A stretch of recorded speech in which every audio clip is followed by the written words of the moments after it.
इंदौर के आजाद नगर पुलिस के द्वारा देर रात चेकिंग के दौरान एक 4 पहिया वाहन से 1000 रुपए की अवैध बियर बरामद की गई है। वहीं 4 राज्यों की अलग अलग नंबर प्लेट भी इस दौरान बरामद की गई। पकड़ाए दोनों युवकों से पुलिस अब पूछताछ में जुटी हुई है।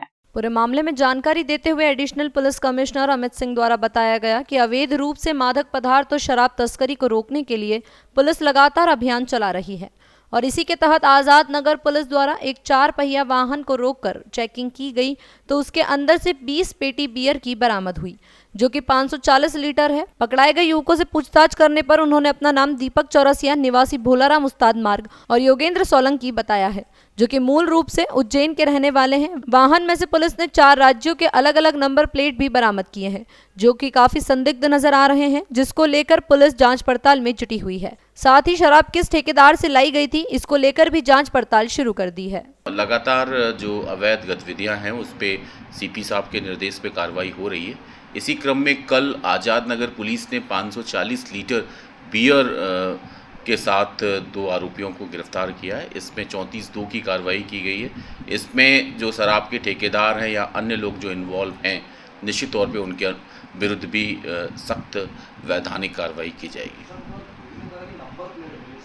निश्चित तौर पे ये इनकी मॉडस ऑपरेंडी होती है। जो भी इस तरीके का अवैध तस्करी करते हैं, चाहे वो नारकोटिक्स का हो चाहे वो अल्कोहल का हो, वो इस तरीके की मॉडस ऑपरेंडी अपनाते हैं, तरह तरह के नंबर प्लेट्स का उपयोग करते हैं।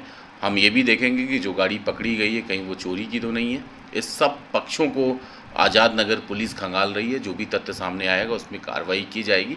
इसमें जो ठेकेदार हैं उनको भी मुलजिम बनाया जाएगा। सर, ऐसा भी बताया जा रहा है कि जिस गाड़ी में ये तस्करी कर रहे थे उसमें एक अलग सा केबिन बनाया हुआ था और उसमें छुपाई। निश्चित तौर पे इस तरह का कैबिनेट बनाने का एक तरीके से चलन है और अमूमन स्मगलर्स इसका उपयोग करते हैं, लेकिन पुलिस भी अलर्ट है और प्रभावी तरीके की चेकिंग हो रही है, जिसके परिणाम स्वरूप ये कार्रवाई हुई है। आने वाले दिनों में भी इस तरह की कार्रवाई की पुनरावृत्ति आवश्यक होगी। जो गाड़ियों में अलग से मॉडिफाई कर देते क्या उनके खिलाफ भी निश्चित तौर पे उसमें एमबी एक्ट की कार्रवाई होगी, क्योंकि बाकायदा एमबी एक्ट में ये प्रावधान है कि जितना विभाग द्वारा चीज़ें स्वीकृत हैं, चाहे वो गाड़ी बैठने के लिए हो 7 सीटर 4 सीटर 3 सीटर, इस तरह की चीज़ें, और बाकायदा वो कमर्शियल यूज़ के लिए होगी तो किस तरीके की बनेगी, क्या उसकी लंबाई चौड़ाई रहेगी, ये सारी चीज़ें मोटर व्हीकल एक्ट में कवर होती है। तो निश्चित तौर पे ये मोटर व्हीकल एक्ट का भी वायलेशन है, तो वो भी धारा इसमें लगाई जाएगी।